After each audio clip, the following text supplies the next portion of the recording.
안녕하세요, 자배함입니다. 오늘은 궁합적인 부분에 대해서 조금 알아보도록 할게요. 여러분들이 이제 궁합을 보러 많이 오시는데, 궁합은 신점도 중요하고 철학적으로 사주팔자를 풀어내서 보는 것도 중요하고, 왜냐하면 철학으로 보시면은 이제 사주 오행에 대해서 합의가 들고 내가 없는 부분을 채워주고 상생이 되고 상극이 돼서 안 되고 원진이 끼고 상충이 되고 뭐 그런 부분에 대해서 많이 논의를 하실 거예요. 근데 그런 부분도 물론 중요합니다. 그게 50%고 50%는 또 신점으로 보는 거는 뭐가 중요하냐면 그 사람에 대한 성격. 왜냐면은 이게 쌍둥이가 태어나도 가는 길은 틀려요. 같은 날 같은 시 같은 분에 나와서 사주를 풀어 본다 그러면은 똑같이 나올 수밖에 없겠죠. 그죠?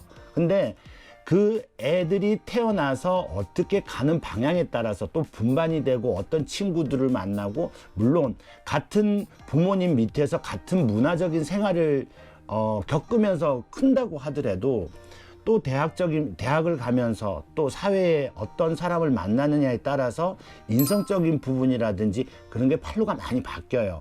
그래서 그 사람에 대해서 똑같은 사주팔자라고 하더라도 보이는 부분이 틀린 부분이 있어요. 근데 그 부분을 만약에 예를 들어서 여러분들이 이제 점을 보러 오셨어. 저 궁합이 어떨까요? 결혼하려고 물어보러 오신 거잖아. 근데 그게 좋다 안 좋다를 나무랄 게 아니라 아무리 사주 궁합이 좋은 사람들도 못 사는 사람들 많아요.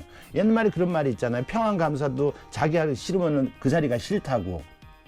예. 그러니까 이 사람이 부분이 어떤 성향을 가지고 어떤 성격을 가지고, 물론 연애할 때는 좋은 부분만 보이기 때문에 단점이란 게 보일 수가 없어요. 그리고 눈에 콩깍지가 씌었기 때문에.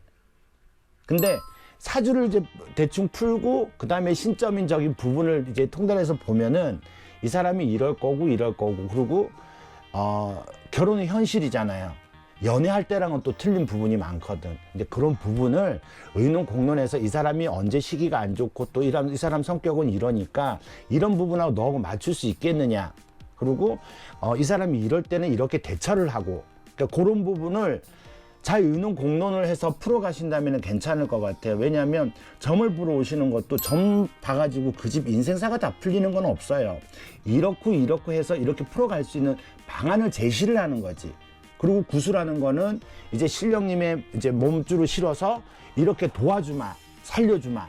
그냥 무조건 무턱대고 도와주마, 살려주마가 아니라 안 되는 걸 되게 해주마라고 하는 게 공수고, 그래서 구수를 하는 거예요.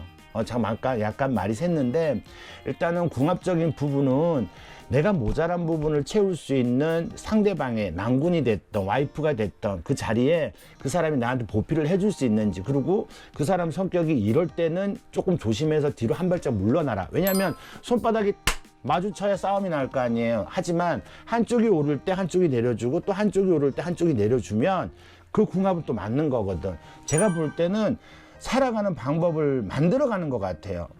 그리고 무당집에서 이제 점을 보러 오는 것도 안 좋은 걸 피해가면 사는 데를 무탈하거든요. 안 좋은 것만 피해가도. 그리고 큰 밥그릇이 깨질 거를 적은 소고기로 깨지는 게 그렇게 만드는 부분입니다. 그래서 어떻게 맞춰가느냐, 어떻게 협조자를 내굴러서 풀어가는 게 중요한 것 같아요.